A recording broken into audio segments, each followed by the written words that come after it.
Okay, I have 1 o'clock, so I think we'll get started with our webinar presentation. So good afternoon. My name is Jenny Pritchett, Quality Improvement Advisor with Superior Health Quality Alliance, and I'd like to welcome you all to our second webinar of our 5-webinar series on organizational initiatives to prevent patient harm from opioids. Today's webinar is on the introduction to alternatives to opioids. Today's webinar is being recorded and it will be made available to you in Superior Health Connect. Tomorrow morning, attendees will receive an email that includes additional information and links to the recording, slide deck, and quality improvement tools. We highly recommend you register on Superior Health Connect for the quickest access to the webinar recordings, slide decks, and resources. And throughout this presentation, important links will be entered into the chat. And so please make sure you're checking the chat. And attendees are welcome to enter any questions throughout today's webinar in the chat as well. Next slide. So on today's agenda, we will be doing a brief introductions, just who is a part of the Superior Health Quality Alliance, very briefly, the overview of the webinar series, and then, of course, our wonderful presentation, the introduction to alternative to opioids. And then towards the end, we'll be explaining the quality tool assignment, which will be the desired performance statement. Next slide. So in the chat, please enter your name, your role, your organization, and state. And instead of summer activity, I think it would be kind of fun to enter, what is your favorite fall? What are you looking forward to about fall? Next, thank you. So today is total registered is 79. So we have a great representation from our 3 states. So the states that are represented are Michigan, Minnesota, and Wisconsin. Facilities represented, we have 37 nursing homes, 34 hospitals, and 2 clinics. Next slide. So here is the Superior Health team. We, of course, have Dr. Bobby Redwood, who is our physician improvement advisor, who will be presenting today. We have myself as a quality improvement advisor, Rachel, quality improvement advisor, Tracy, quality improvement advisor, Yvonne, who is also a quality improvement advisor, as well as Candy Hansen as well, which is Quality Improvement Advisor. Michelle Norcross is our HQuick Director for all 3 states. Next slide. So our team of quality improvement experts, here are the organizations. So we have, with all of these states listed here, we also have 4 hospital associations represented, which is the Illinois Health and Hospital Association, Michigan Health and Hospital Association, and Minnesota Hospital Association, Wisconsin Hospital Association. We also have represented the End-Stage Renal Disease Network, the Midwest Kidney Network. Next slide. Briefly, here's our series schedule. So today we're going to be having webinar 2, and then we will be having then this subsequent coaching call, which will be held on August 27th at 1 p.m. Central Time, 2 p.m. Eastern Time. Next slide. All right, so for our series objectives. So the series objectives for all 5 webinars are listed here, which is to identify organizational opportunities to reduce harm caused by opioids, describe alternatives to opioids for treating pain, learn best practices in opioid prescribing and stewardship, describe the stigmatizing language and its impact on those seeking treatment for opioid use disorder, and identify practices necessary to ensure safe transitions for those taking medications for opioid use disorder. Next slide.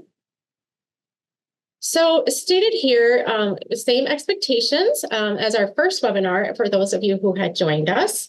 So we'll be identifying an improvement project, utilizing improvement tools. Of course, join us on our learning webinars and participate in the coaching calls. And if you haven't done so already, we will put the link in the chat, and I think Yvonne already did that, for your personal pledge to shine a light on stigma. So if you haven't done that already, please do so today. Of course, engage with your peers on our Superior Health Connect social site. Next slide. And this is how you sign up if you haven't signed up already for Superior Health Connect, and we'll be putting that in the chat as well. Next slide. So without further ado, I would like to introduce our speaker today, Dr. Bobby Redwood. Dr. Redwood is a dual-trained emergency medicine and preventative medicine physician, and is a quality improvement advisor for Superior Health Quality Alliance and also for Wisconsin Hospital Association. Dr. Redwood's portfolio includes antimicrobial stewardship, sepsis, opioid use disorder, and physician engagement in quality improvement. Clinically, Dr. Redwood is an emergency medicine physician affiliated with Abroska Emergency Physician in Bozeman, Montana. Please join me in welcoming Dr. Redwood. Jenny, thank you so much for that warm introduction. And my favorite fall activity is definitely stargazing. So I'm a girl dad, and the four of us line up in our sleeping bags and lay out into the stars. Just a great way to spend a fall evening. They get to stay up late. Everybody's happy. So this is a passion topic of mine. It's about alternatives to opioids today. And I love that we have a mixed audience, because alternatives to opioids is a topic that is really cross-cutting. This is not hospital-specific, clinic-specific. In fact, I was really warmed to see so many nursing homes participating, because there's a huge role for alternatives to opioids in long-term care. And so what I'll describe to you is what alternatives to opioids are, some of their different applications, and how it's really revolutionizing the way that we treat pain in all settings, both outpatient and inpatient. I have no financial disclosures. Our objectives today are similar to what Jenny stated before, but we'll look at an actual health systems-based alternative to opioids program. So we know in quality improvement, when we do things from a systems level, we tend to have more sustainability, more buy-in from our group. So we'll talk about how that's been operationalized in different settings. I'll give a few examples. If we were all providers here, if we were doing a doctor PA-based training, we would be talking about really doing a deep dive on all the different alternatives to opioids protocols. That's not what we're doing today, but I did want to share 2 or 3 illustrative examples from both the outpatient and inpatient environment, just to make it real. And then we'll talk a lot about shared decision-making as well, because I think that's something that was missing from opioid stewardship and pain control for a little bit too long, quite honestly. And we've really evolved in the way that we discuss pain with our patients. And lo and behold, when you talk about your patients about functional goals, about what their expectations are, a lot of patients don't even want opioids. And that's really the onus is on us as healthcare providers to open that conversation in a productive way and let the patients come to their own decision about how they'd like their pain to be managed. But I, for one, have definitely been surprised when I take a shared decision-making approach, how many patients either have a strong preference for alternatives to opioids or really kind of draw a line in the sand and don't want opioids at all. I wanted to get us started with pre-ALTO, alternatives to opioids, practice patterns, and I'll really share my own practice. So when I was in residency, I started my emergency medicine residency in 2011. This is just what I was taught. This is standard care. You come in with a kidney stone, 1 of IV Dilaudid. You come in with gastroparesis or chronic abdominal pain, 1 of IV Dilaudid.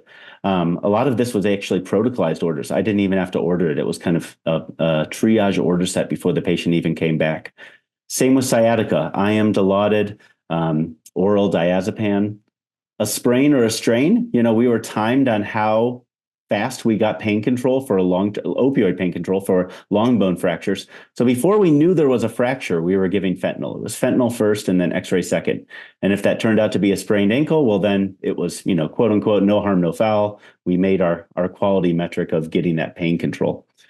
Oxycodone for headaches, very common practice. Oxycodone for things like scratches to the cornea when someone gets a piece of sawdust or a foreign body in the eye. Obviously, these are all very painful conditions, but this is kind of hitting a nail with a sledgehammer when you think about it.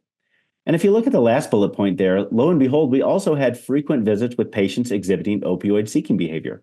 So we were training patients to come to the ER and get their opioids for a variety of conditions that now I do not prescribe opioids for at all. And so that's really how I was trained and how I learned to practice. I think that's how a lot of people are still practicing. And that's part of the reason we're here today is to turn the page on this. We're losing 120,000 people per year to opioid use disorder from overdose. It's exceeding the deaths of all foreign wars since Vietnam. It's exceeding deaths from COVID, exceeding deaths from motor vehicle accidents or firearms. This is the epidemic of our era.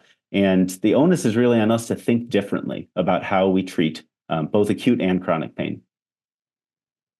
Now, here's what I didn't know when I was training. These studies weren't out yet. We didn't know this much about opioids. In fact, we were kind of told the safety profile was pretty good for these drugs. We know now that 6% of adolescents who received an opioid for a dental procedure were diagnosed with opioid use disorder 1 year later. So 1 in 20.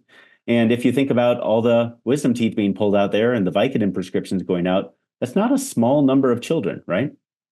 That's how we get to 120,000 deaths per year, is we expose people to opioids very early in life. In medicine, we love to talk about the number needed to treat. You know, I'm an emergency physician. If I treat 21 patients with a heart attack with aspirin, I will save a life from that aspirin. That's a number needed to treat of 21, a great number needed to treat. This is the number needed to kill. 1 out of every 550 patients started on opioid therapy will be dead of an opioid-related cause a median of 2.6 years later after that initial exposure. Now, on the one hand, 550 might sound like a big number. I'm an emergency physician. I see 3,000 patients per year. People come to the ER for painful conditions. It's actually uncommon to see someone in the ED who does not have a painful condition. And so what if I prescribed half of my patients opioids? That's 1,500 patients a year. That would be 3 clean kills per year. I'm a physician, do no harm. We sign on the line. That's a lot of harm that I have the potential to expose my patients to. And so that makes me want to really think long and hard about whether an opioid is appropriate. We do also know that 50% of opioid-related deaths are caused by opioids obtained not from your physician, but from a family member or friend, right?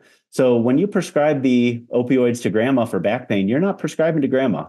This is why I tell my physicians, NPs and PAs when we do our trainings, you're prescribing to the local high school. You're prescribing to the, plumber or laborer who comes into the house. You're prescribing to the babysitter. People go into other people's medicine cabinets and find the opioids. They have a very high street value. And of course, they're very habit forming. And so this is a common phenomenon in the United States. And I call out the United States because this is a uniquely American problem. The United States makes up 4.4% of the world's population, and we consume 80% of the world's opioids. Now, I don't want to over-villainize opioids. We don't want to go back to the Civil War era where you're biting on a stick and drinking whiskey to have an amputation. They make surgery possible. They've revolutionized treatment of pain and cancer care. There's certainly a role for opioid pain medication in modern medicine. But 80% of the world's opioids, when we're 4.4% of the population, there is room to tweak that dial a bit. And that's what Alternatives to Opioids is all about. We looked at the most painful conditions in emergency medicine, extrapolated that to outpatient medicine and other areas as well, and said, is there room to wean this down, to give better pain control with fewer opioids? And of course, it's not just about the prescribing the opioids, but it's the duration of prescribing them. So we know that the longer you're on an opioid, the more likely you are to develop dependence. If you look at the top line there, that's the likelihood that you'll still be using an opioid 1 year from your initial exposure. So if you're given 5 days worth, 10 tablets, 15 tablets, 20 tablets, there's about a 6% chance in a year that you'll still be using those opioids. And that statistic reflects what we talked about earlier with adolescents and dental procedures.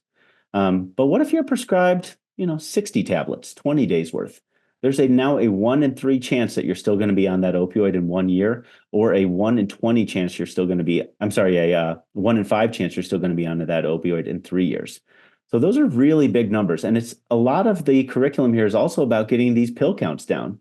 When you have alternatives to opioids, we don't have the medicine cabinets as full as we did in the 2010s and the 2000s. And that really is a game changer in terms of treating opioid use disorder. Now, you'll notice when we talk about the painful conditions that are in the Alternatives to Opioids or ALTO curriculum, a lot of these are episodic painful conditions. We now know that opioids are best used with a condition that's going to heal well in 5 days, a week, maybe 2 weeks. But if you have a condition that's going to come back over and over again, think migraine headaches, think gastroparesis, you really don't want to be using opioids for those patients because those patients are more likely to be on them for a long time and develop dependence, like this graph shows. So let's talk a little bit about ALTO theory and about shared decision making because these things are so intricately linked. Now, I don't want to dazzle you with the biochemistry here, and we're not going to go in depth in this graph. But the point of this cartoon to the right here is that there are many, many ways to treat pain. If you look at all those little squares and circles, the mu receptor, the opioid receptor, is exactly one of them. We have channels, enzymes, receptors. We have nerves that we can bathe in local anesthetic. There's serotonin inhibitors in there. There's tricyclic receptors in there. There's just pregabalin, on and on. There are so many different ways to treat pain besides the mu receptor. It really is a blunt instrument. And so the name of the game with alternatives to opioids is what we call CERTA, channels, enzymes, receptors, and targeted analgesia, or thoughtful multimodal pain control. It's not just one agent, it's many agents tailored for your specific pain experience. And when we do that, we actually treat pain much better than using opioids alone, and we have higher patient satisfaction. And we'll do a little bit of a deep dive on that on the patient experience. Finally, I just want to highlight that the mu receptor isn't even a great receptor. It has, like we talked about already, tolerance, rapid development of tolerance. When you overuse an opioid, when you use an opioid that's too big of a dose for your painful condition, you get euphoria. That's a dopamine response. If you continue using that opioid for a month, you actually stop having a dopamine response. You have a glutamate response. That's a compulsion response. That's the same neurotransmitter that we see in obsessive compulsive disorder, where you start getting preoccupied with finding opioids, not to feel euphoria, but to feel normal. That's a pretty big side effect. Opioids also have what's called the wind-up phenomena. So when you block the mu receptor, you just keep firing those painful neurotransmitters into the synapse. And then when you finally take the opioid away, when the mu receptor is open again, it gets flooded with painful neurotransmitters. And you actually can get more pain than you had originally. And that causes patients to take more medications, bigger doses of medications, maybe take their next pill before they were supposed to. It leads to misuse and ultimately opioid use disorder. Now, at the Superior Health Quality Alliance, we recognize that this is not built into medical training. I think the new medical students out there now are having much more nuanced conversations about opioid use disorder and opioid stewardship. But I know in my generation and the generations before, it really wasn't a firm part of our curriculum. So we actually developed the shared decision-making tool. And I don't expect anyone to be able to read this. This is not a slide where I want you squinting a centimeter from the screen. We actually have a whole webinar coming up on this tool specifically.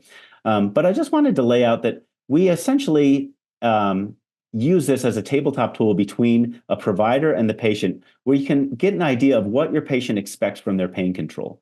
And so it talks about functional goals. It talks about how risk averse are you? What side effects are you scared about? And gives a stepwise approach where we start with over-the-counter medications like ibuprofen or Tylenol. We move on to scheduled over-the-counter medications. You get much more bang for your buck when you stack these medications in a scheduled fashion. Then we bring in non-opioid prescription medications and non-pharmaceutical analgesia, for example, like analgesic balms, physical therapy, acupuncture.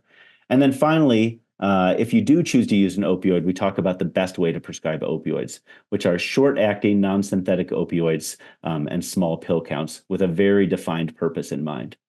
So it's not, alternative to opioids isn't a no opioid practice, but it's an opioid as a last resort practice. And this tool is just one of many things that we've developed to help people walk through the process of really engaging with your patient, seeing what their expectations are, and seeing if we can help treat their pain in a way that exposes them to the lowest amount of risk long-term. Now, the ALTO movement didn't start with Superior Health Quality Alliance. It started in a little hospital in New Jersey, St. Joseph's Hospital, and they were prescribing way too many opioids and having way too many people come back with opioid-seeking behavior. And they said, this has got to stop. What are we going to do next? And I really credit the clinicians at St. Joseph's because they looked outside their own specialty. This was in an emergency department setting, and they said, well, would you look at this?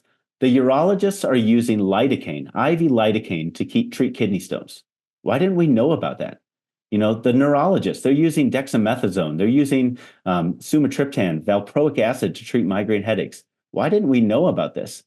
What they discovered was that there is a lot of thoughtful multimodal pain control out there that was sort of siloed in the specialist literature. And they really broke down a lot of barriers and said, I think we could use this in an outpatient setting. I think we could use this in an emergency department setting. And so they put together protocols using these pain control techniques that were being used more in a specialist setting, in a general setting, with really great results. And then the step after that was actually to look at the conditions in the emergency department where the most opioids are being used. And those were things like kidney stones, opioid naive musculoskeletal pain, so your breaks, sprains, and strains, acute on chronic low back pain, headaches and migraines, dislocations and fractures, and then chronic abdominal pain and gastroparesis. These were the conditions that were sucking up about half of the Dilaudid used in the emergency department. And we said, wow, maybe we can move the needle on this. So it started with a one hospital pilot. The Colorado Hospital Association was the first hospital association to do a statewide project. And then I was the physician lead for the Midwest ALTO project, where we actually tailored these protocols to the Midwest practice, got approval from the nurses, from the pharmacy societies, from the emergency physicians, from the hospital associations. A lot of brilliant eyeballs were on these protocols, making sure that they were appropriate for our patients and tailored to the drugs and doses that we have available in Midwest practice. Now, you might wonder how much impact this really has. This is the pilot hospital, Swedish Medical Center in Denver, Colorado, for the Colorado Hospital ALTO project. When they first did their numbers, they were actually prescribing opioids to about half of their ED patients. So when I talked earlier about that number needed to kill, that was standard practice at the beginning of this project. In just 30, and I don't want to, I compliment Swedish Medical for sharing their data. I think this is common across EDs, across America. In 39 weeks, they nudged that down to less than 10% of their patients receiving opioids. And when I show this slide to emergency physicians, what they say to me is, wow, those patients must have been ticked off. Those patients must have been mad, because patients come in acute pain and they want the strong stuff. And the perception among patients and doctors is that opioids are the strong stuff. And if you're getting something less than that, your pain isn't being controlled as well as it could be. Well, it turns out that's not the case. These little green boxes up here, this is the physician lead for the Colorado Hospital Association, Dr. Stater. He was part of this project. He actually was generous enough to share his own satisfaction scores. And he actually had pretty good scores to begin with. In emergency medicine, the patients are often having the worst day of their month. They don't tend to score us very highly. But in the first quarter, he was, pulling 80 to 85% on all of these kind of patient satisfaction metrics, from listens carefully to attentive to comfort, pain management, et cetera. After just 4 quarters, he was scoring 100% on all of these. And you say, how is this possible? Is this a one-off? Is Dr. Stater just amazing? Well, he is amazing, but we see these numbers play out again and again when we do alternatives to opioids, because the patients find that we actually care about them when we take a shared decision-making approach. So when you talk about side effects, well, first of all, when you ask your patient, do you want an opioid? I was shocked. I was shocked how many patients say, no, I don't want an opioid. But if you say, here is your prescription for oxycodone, you don't get that same answer. The patient stares at you and nods. So that's the first part, is, do you even want an opioid for this? Maybe they don't. And then what about the side effects to opioids? It takes literally 3 seconds to say, hey, these medications can make you loopy, they can make you constipated, they can be habit forming. Are you willing to take that risk? Again, so many patients are not willing to take that risk, but you have to ask. And then finally, what is it you're trying to do? Are you trying to get back to work? Are you a driver? Do you need to be driving your car around? Do you have to get your baby out of the playpen today? Like, what are your functional goals? An opioid might not really be conducive to getting your baby out of the playpen. In fact, that might be conducive to falling asleep and sleeping through your baby's crying. You might need more of a muscle relaxer or a lidocaine patch, or maybe it's about raising the changing table or raising the playpen. So for the brief amount of time that your back is out, you're able to do things differently. It's just a nuanced conversation, and patients really appreciate it when you meet them halfway and talk about their specific life. And I'm not at all surprised that they're happier about it. It does take a little more time. It's pretty easy to write a prescription and say, here's the strong stuff, see your primary care doctor. To actually care about your patients, get into their life a little bit and talk about their pain, Takes some time, but not that much. In my practice, it's 3 to 5 minutes. And it's really worth it when I think about the risk reduction for opioid use disorder. So let's dive right into it. These are the outpatient alternatives to opioids interventions that I share with PAs, NPs, and physicians as we talk about minimizing our patients' risk from opioid use disorder. And the outpatient protocols are only outpatient because they don't involve IV medications. So these are typically oral medications, non-pharmaceutical techniques, or intramuscular medications. But we start with opioid-naive musculoskeletal pain. So, the classic one would be a factory line worker doing a lift and twist motion. Suddenly he's buckled over on the ground, holding his low back. It hurts to transition from sitting to standing. It hurts to get into a car. There's no broken bone there, but he's certainly got a bulging disc, some muscle spasm with it. A ton of pain, right? Well, we start with ibuprofen and Tylenol. And people often come in saying, I've tried that. It doesn't work for me. And this is where synergy is really important. Ibuprofen and Tylenol is a potent combination with synergy, where A plus B doesn't equal C, A plus B equals F. And so you have to let the patients know, hey, we're going to be using this in a way that you're not used to using it before. We're going to schedule ibuprofen every 8 hours. We're going to have Tylenol scheduled every 4 hours, and you're going to have a synergistic effect. Muscle relaxants, something like cyclobenzaprine. So we treat the spasm component of the pain. Those spasms become less frequent and less long. And if a patient really is having mostly spasm, that's probably the bulk of your conversation. Opioids don't help with spasm that much. A muscle relaxant helps with that. Maybe the patient is really panicking and also having spasm. There's a psychosocial element to the pain, and there's a role for some short-term benzodiazepines like diazepam. Again, those can be habit-forming as well. You have to walk that line a little bit, but nowhere near as habit-forming as opioids are. And sometimes a short course of that, especially in the first day of two, can really break that psychosocial kind of wind-up phenomena from patients worrying about their pain. When we worry about the next spasm, when we worry about the next attack, it actually makes that next attack that much more severe. There's gabapentin for neuropathic pain. There's lidocaine patches for pain that's close to the surface, like a muscle spasm in the upper thoracic back. For those of you who work in long-term care settings, lidoderm patches are incredible. And there is some sort of placebo effect as well of just having a physical thing on the wound or on the area of pain. Just like my 3-year-old wants a Band-Aid for every quote unquote owie, these are giant Band-Aids that you put across someone's back, and they know that the patch is there. They know that it's working. It obviously has a pharmaceutical effect, but it also has a reassurance effect of having something physically on the area of pain. And then we are, in alternatives to opioids, we are huge proponents of trigger point injections. So much pain out there is related to spasm, muscle spasm. And if that muscle is close to the surface, any PA, NP, or physician can put a needle with lidocaine underneath the skin surface, inject it into that spasm muscle, and get immediate relief. It's a super effective procedure that is very easy to learn, has almost no risk to it, and can save patients from needing medication altogether. And then if you look at that bottom right box there, this is stuff you can do before the patient even gets to their provider. In my emergency department, when the patient comes into triage, we've empowered our techs to put ice on fresh wounds and heat on chronic pain, to immobilize things with an ACE wrap, with a leg brace, maybe with just a wheelchair and elevate it, crutches for people with sprained ankles, any sort of mobility aid. That doesn't need a prescription. That doesn't need a physician opinion. That can be done early. And when a patient, let's use a splint as an example. When a patient has a broken bone or a sprain and that splint is on there and they're no longer moving their arm around, they're no longer causing micro trauma every time they flinch or move it just a little bit, that patient's pain conversation is very different than if you hadn't done that. Because you'll walk into the room, I'll walk into the room and they'll say, oh yeah, now that the splint's been on it for 20 minutes, I'm feeling much better. Maybe ibuprofen is enough, as opposed to, this is killing me, doc, give me the strong stuff.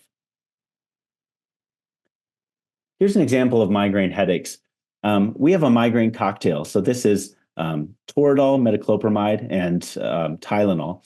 And these can be given oral or IV. So the IV version is for inpatient or ER, and the oral version or intramuscular version is for clinic. But there's all these alternatives as well, like magnesium, valproic acid, dexamethasone, sumatriptan. Sumatriptan is my favorite one for clinic. This is the go-to medication for migraine headaches, and neurologists were keeping this secret from us for a very long time. They were using it in neurology clinic, and it hadn't really permeated into primary care. It can be given subcutaneously. I don't wait for my patients to get better anymore with sumatriptan because they get better so consistently. I would say 95% of my patients get better with one dose of sub-Q sumatriptan.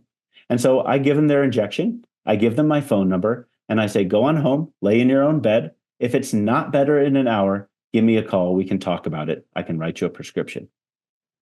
And the other thing I would say about migraine headaches, or any headaches really, is there's often a tension component. So if someone has an occipital headache, if they've got a ton of pain in their upper neck or their lower head, we can actually do a nerve block there, and it's called an occipital nerve block. We can put a lidocaine patch there, or we can give a muscle relaxant. All three of those interventions have a dramatic effect on the tension component. And sometimes when you do that, you'll actually find that the patient's headache, their migraine headache, is not the major component of the headache. If I do a trigger point injection and 90% of their pain is gone, sometimes that's enough. And so, you want to make sure that you have the right diagnosis. You might be dealing with a mostly tension headache, partial migraine, and if you just end up slamming it with medications for migraine, you might actually miss that tension component altogether. So this is one of the ones where patients jump up and hug you. When you do an occipital nerve block and take away that tension component from an occipital headache, it really is a dramatic difference. Finally, in the outpatient setting, I think everyone should have some sort of anti-anxiety, non-pharmaceutical technique that just helps turn the temperature down. People get really ramped up when they have an acutely painful situation. Often something stressful has happened, a fall or a car accident or an assault, something like that. They're stressed out about going to a healthcare setting in general. There's just a lot going on. And when you can press pause on that, it really does change the whole conversation. So my favorite is box breathing. This is the art of slow breath holding, slow inhaling, and slow exhaling to actually increase the CO2 in your blood and enhance what we call the cardio-inhibitory response of the vagus nerve. Now, that's a very fancy word, but it basically causes the opposite of a flight or flight response in the human body. So it causes everybody to cool down, everybody's anxiety level to go down, and everyone to feel better. It's a way to manage that psychosocial ramp-up effect that we were talking about earlier. And when I do box breathing in the room, everybody calms down. The patient calms down. The family, I find, is doing it in the corner. They're calming down. My phlebotomist is calming down. It's often one of the best parts of my shift. So I want to share that little joy with you today. If you'll indulge me here, hopefully you're in a group setting and the whole room is doing it. Let's do some box breathing. I'm going to talk you through the first round, and then we'll do 2 rounds where we're just breathing together. We're going to breathe in and hold it for a second, but the art of breathing in takes a second. So we breathe in, we hold for a second, we breathe out, we hold our lungs empty for a second. Let's do it 2 more times.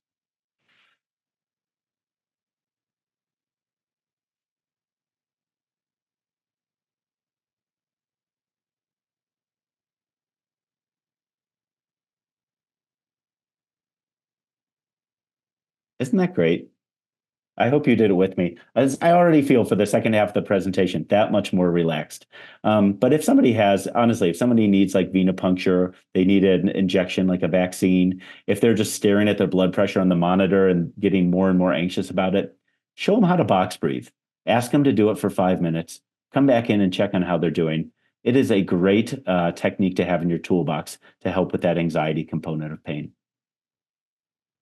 Let's talk about some inpatient alternative ALTO interventions here. Again, we're not going to do the huge deep dive that we do at a physician training session, but we'll give you kind of an overview of the stuff that we're showing to the providers first time. So for chronic abdominal pain, something like gastroparesis, something like irritable bowel syndrome, chronic cyclic vomiting syndrome, all of these are episodic conditions, exquisitely painful, and they used to be treated with Dilaudid. And I think it really, really gave patients a ramp-up effect. I mean, we were admitting patients for days on IV Dilaudid because of these conditions. I can't remember the last time I've admitted someone for chronic abdominal pain. The first-line therapy is actually similar to migraine. Some people actually call this the abdominal migraine. It's a liter of saline, 15 milligrams of IV Toradol or ketorolac, and then 5 to 10 milligrams of IV metoclopramide. And you can add Benadryl to that. Some people with metoclopramide will actually get a dystonic reaction or a little bit fidgety from it. Dicyclamine is a non-IV option. This is something that the GI doctors use, that it took a while to get out of GI practice. It's an antispasmodic for the small bowel. So especially with irritable bowel syndrome, that's a great drug to have in your pocket. And then the second line therapies down here are for the treatment failures. And again, I don't have a lot of treatment failures. When I use that first line box up there, I think that works about 90% of the time. But one of the things we did with alternatives to opioids is we released ketamine from the sedation world. So ketamine, 1 milligram per kilogram, a big dose of ketamine, is a dissociative anesthetic, and that's used for procedures. But if you use low dose ketamine, 0.1 to 0.3 milligrams per kilogram, it has an excellent pain response, and it's very good at breaking pain cycles. So a lot of pain is cyclical, and if you can just break that cycle once, you'll find that the patient is just better. So that's something that we've been using in the emergency department for about 10 years now under the ALTO curriculum with just excellent success. And then the other is haloperidol. This is actually traditionally an antipsychotic medication. And so when you give it to patients and you say, hey, this medication was designed as an antipsychotic, but it has an amazing effect with migraine headaches, with chronic abdominal pain, with gastroparesis, you want to say that first to the patient, but it really does. Again, this is kind of breaking the pain cycle. It treats both the psychosocial effect and the actual nausea and abdominal pain associated with it. Just great medications to have in our toolkit, and they were used in different settings before. Finally, I want to talk about extremity fracture and joint dislocation because these really bring up the concept of regional anesthesia or nerve blocks. So when people came in, again, initially we were giving them fentanyl and then getting the x-ray. Now I put the nitrous mask on them. So nitrous oxide is given to pregnant women. It's given to children. It has an extremely safe safety profile, and it essentially replaces that fentanyl. It is painful to get those x-rays, but when someone's on the nitrous machine, you can take that broken bone and move it 90 degrees, flip it over, supinate, pronate, anything you need to get your pictures, and the patients really tolerate it well.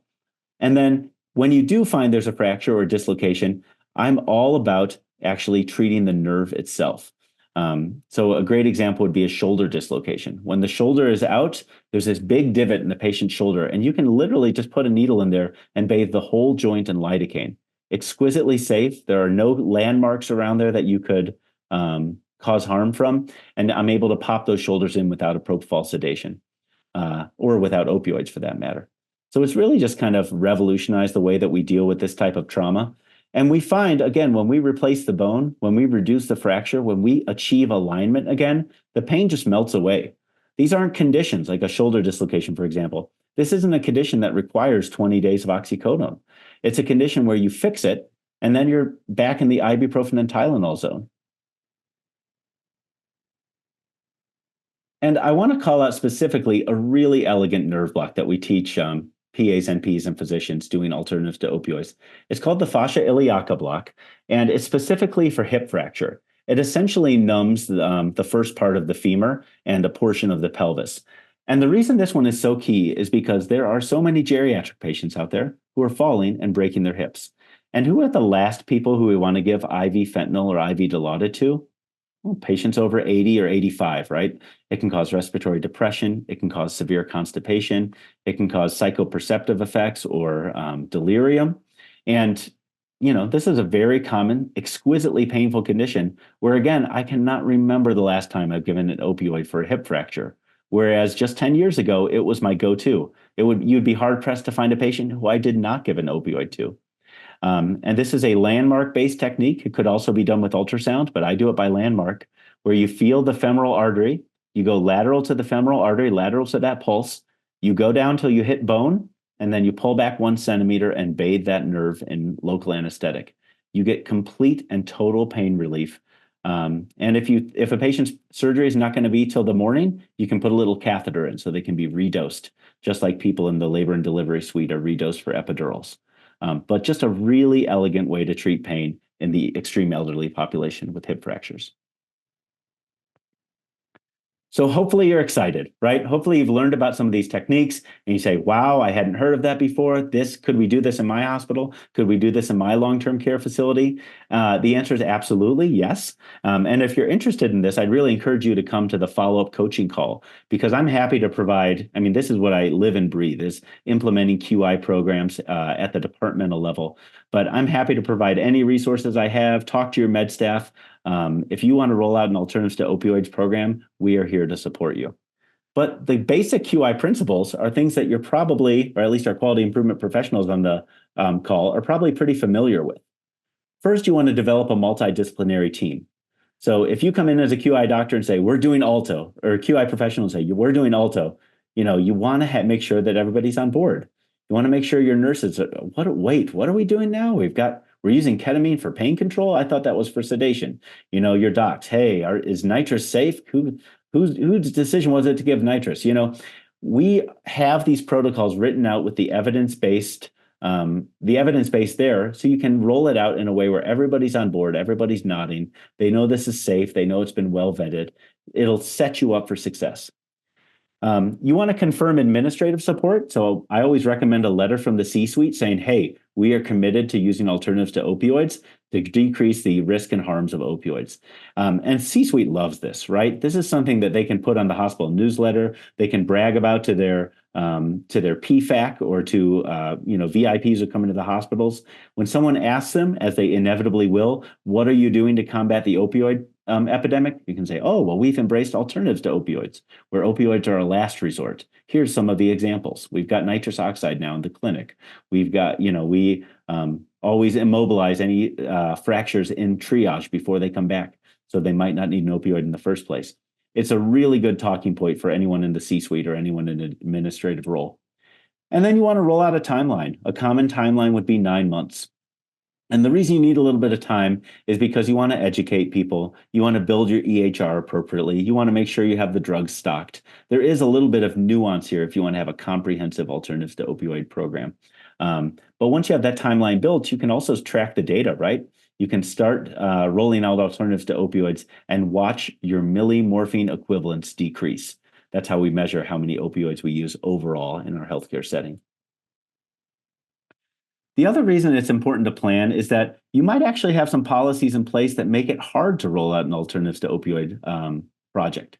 Now, there's not a lot of examples of these. So many of those medications that we talked about, metoclopramide, local anesthetics, those are, you're not going to find a policy against that.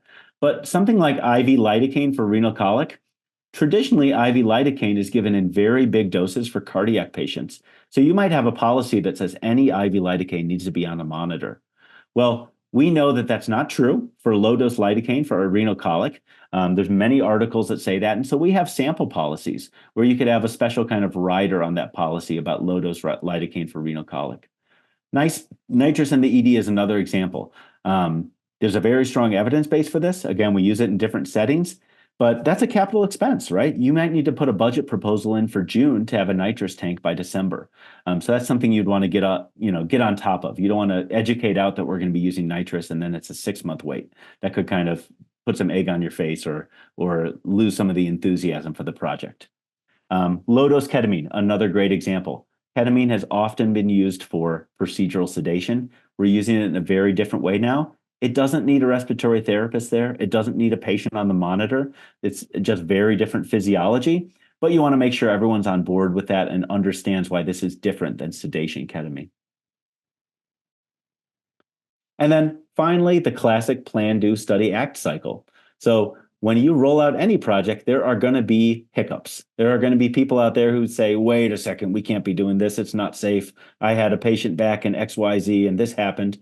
And you don't want to roll your eyes at that person. You want to listen to that person. You want to have a conversation about why you do think it's safe. You want to pair them up with a team mentor and hopefully win them over to your side. You want that person to turn into the biggest cheerleader for your project.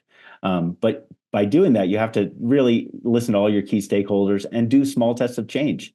Maybe it's not easy, right? Maybe I'm an emergency physician. When I go into my workstation, that we have a drop-down menu for all of the alternatives to opioid interventions. It's super easy to use. It's one click. And I suddenly have 20 boxes show up for all these different pain control modalities that weren't in the front of my brain before that. But that was many small tests of change before we got it that way. We tried doing it by organ system. We tried doing it by painful complaint. We just finally realized that just have them all in the list and then have the indication in parentheses was the way where the ER docs really felt comfortable using it. And that might be different for your health system, depending on what their kind of usual practice is. Again, it'll take some time to get the order set right. It'll take time to get education right. People will be on vacation. There'll be some staff turnover. You'll need to do a reminder. But ultimately, when it becomes the culture of your department, you'll just be checking in from time to time. How's Alternatives to Opioids doing? Is it working well for you? Is there anything I can do to support you? Our program right now is running on autopilot. It's essentially become our standard practice. I'm not doing very much to maintain it at all, but it took us about 18 months to get there. And then look, the last part's really just a pep talk. By practicing alternatives to opioids, you really are joining a nationwide and I would say global movement.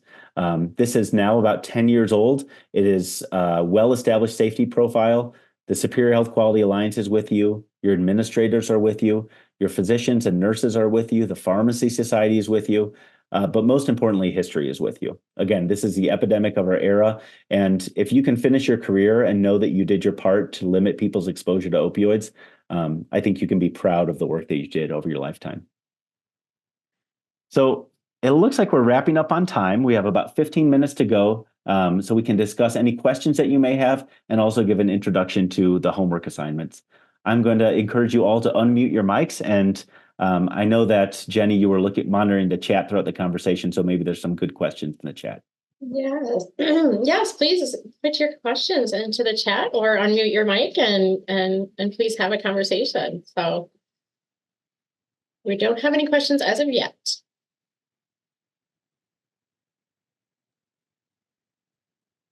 Bobby, I have a question. This is Tracy.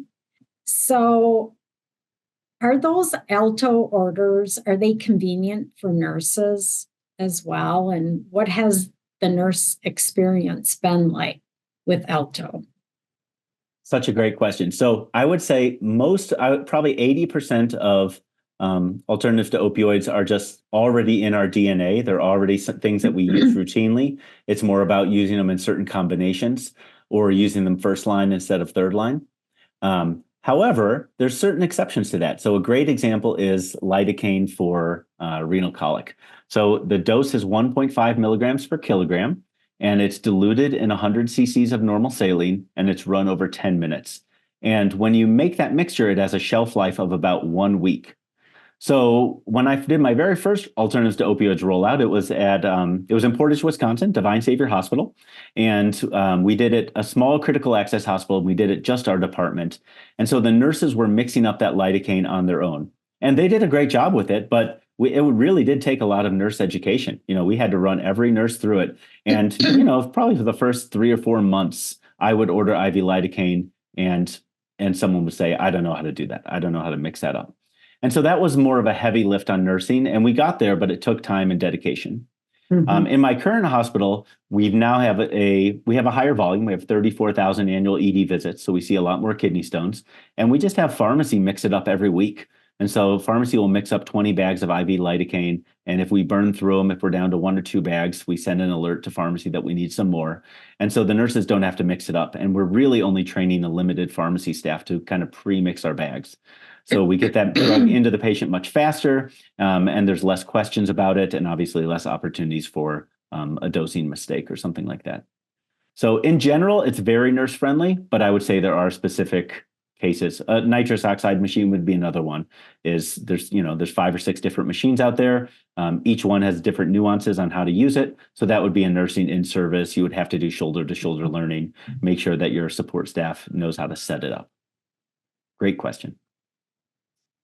Yeah, if no one else has a question, I have one more, but I don't want to tie it up. So if any of you want to unmute and ask your question, please feel free.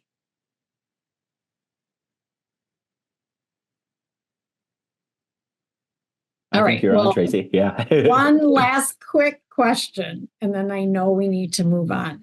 How do you handle patients that, demand opioids and, get very angry or agitated? Yeah, I'm a big fan of the yes and answer. So someone says, I want blah blah blah, and I'll say yes and. So when you say no to people, they really get like a big defensive wall there. And so that's one of my big things is I just start with yes, even and then say whatever I need to say after that, just so we're starting on an equal playing ground. I have a lot of other lines like I want to focus on you. Like I want to focus on you. I really want your experience to be better. I want you to have improved pain and function.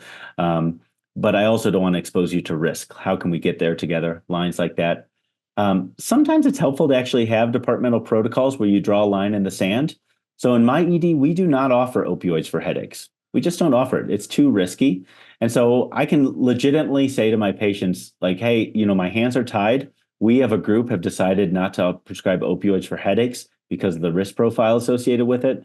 That's a recommendation from our pain specialists. Let's talk about alternatives.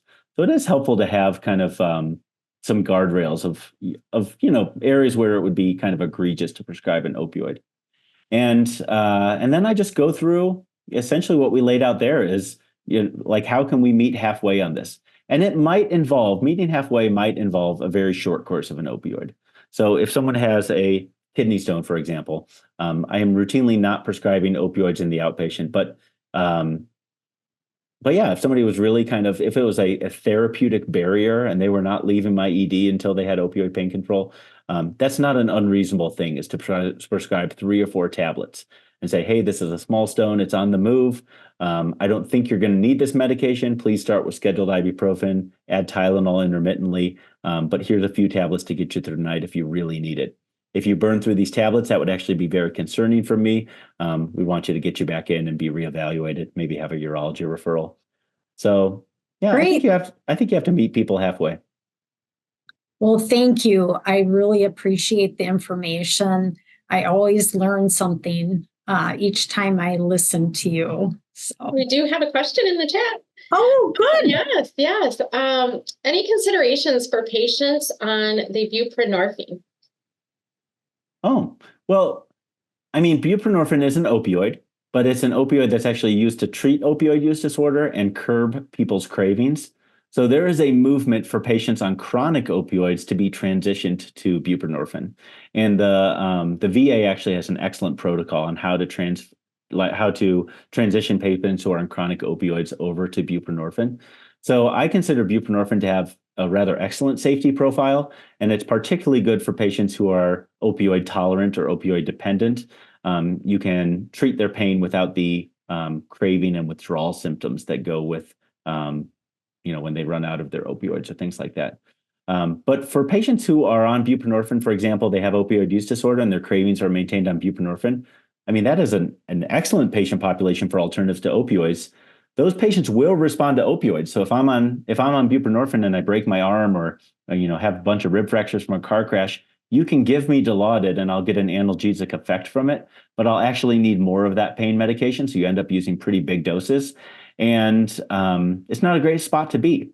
So anytime that you can use an alternative to opioids in a patient who's already maintained on buprenorphine, I would say that's a win. I just also had to share a couple comments with you, Dr. Redwood. One was, this is so amazing. I will share with our team here. And the other comment is, this is fantastic information. And there was the question, will the presentation be shared that we can share with our staff? And yes, both the presentation slides, the handouts, and the recording will be shared. So I wanted to hit that in. Well, I appreciate the praise, and the handouts include the actual alternatives to opioids pathways, or the ALTO pathways. And so that's a great, even if you just want to share it with your medical director in any setting and say, what do you think about that? That's a great opportunity for a journal club or just a departmental conversation about how we're treating pain. Is start with those evidence-based protocols, and they really are appropriate for any practice setting. Great. Thank you, Bobby. If you want to stop sharing, I will share my screen and spend just a couple minutes here going through quality improvement tools.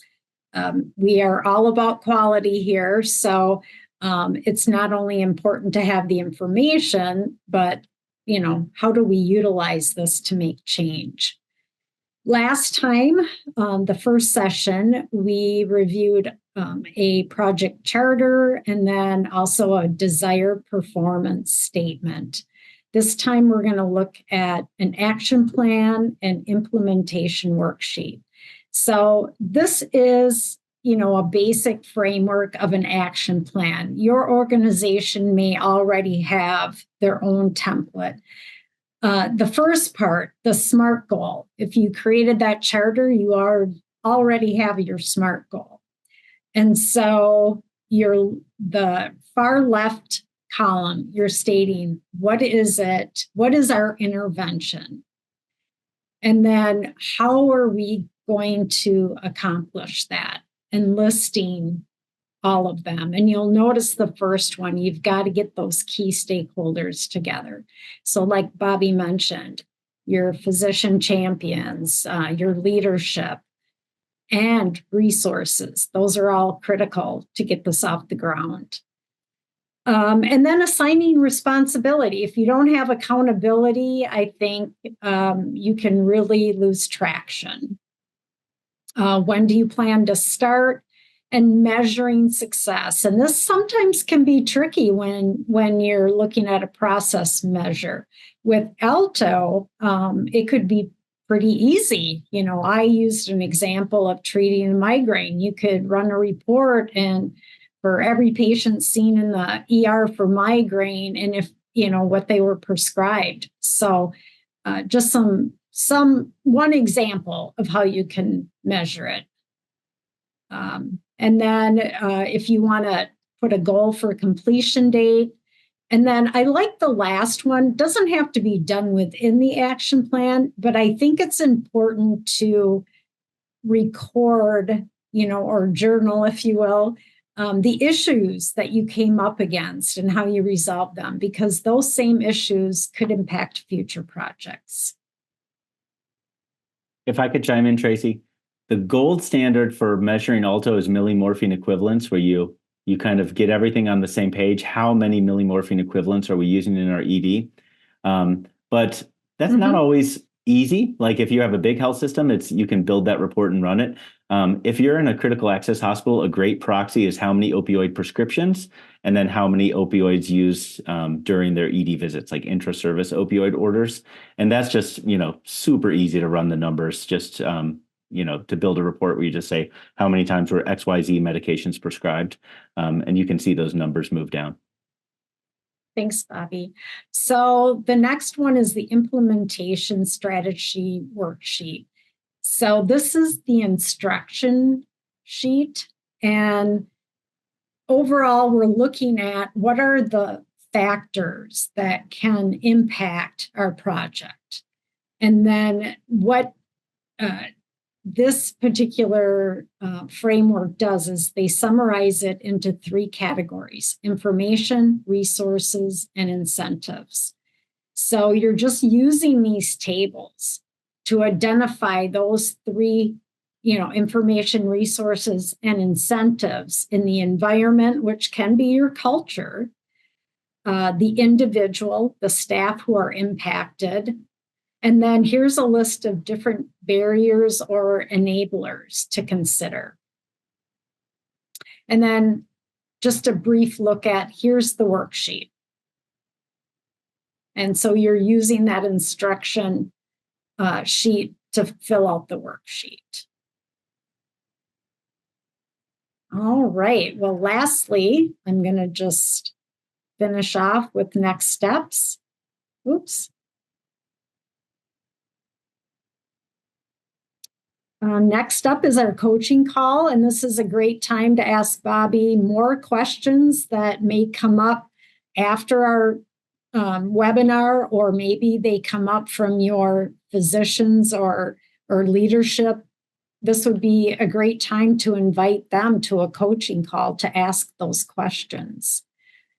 And the purpose of these is to help you develop your project and fine tune it, and what are your next steps in those using those tools. So providing technical assistance and completing the tools I just covered. And Dr. Redwood will be there to answer your questions. And as I said, feel free to invite other members of your team. And we have a link here. You will be sent the slides, and it does include a link to register for the coaching calls. Please, please, please fill out the evaluation. It really is critical to help us know, did we meet your needs? And was this, helpful for you? Community collaboration is the next one up in the series. So on September 10th, we're going to hear from Jenny Pritchett, Michelle Norcross, and you don't want to miss Mia Croyle. She is phenomenal, and she'll be talking about stigma, and nobody delivers that message better than her. So we hope to see you there. And one last plug on Superior Health and taking the pledge. If you want to get a jump start on stigma, you can take the pledge. If you have questions, please contact us. And here's the list. So with that, I will close out, and you will be receiving an email with links to the recording, the slides, the tools, and all of that jazz. So thank you so much for joining.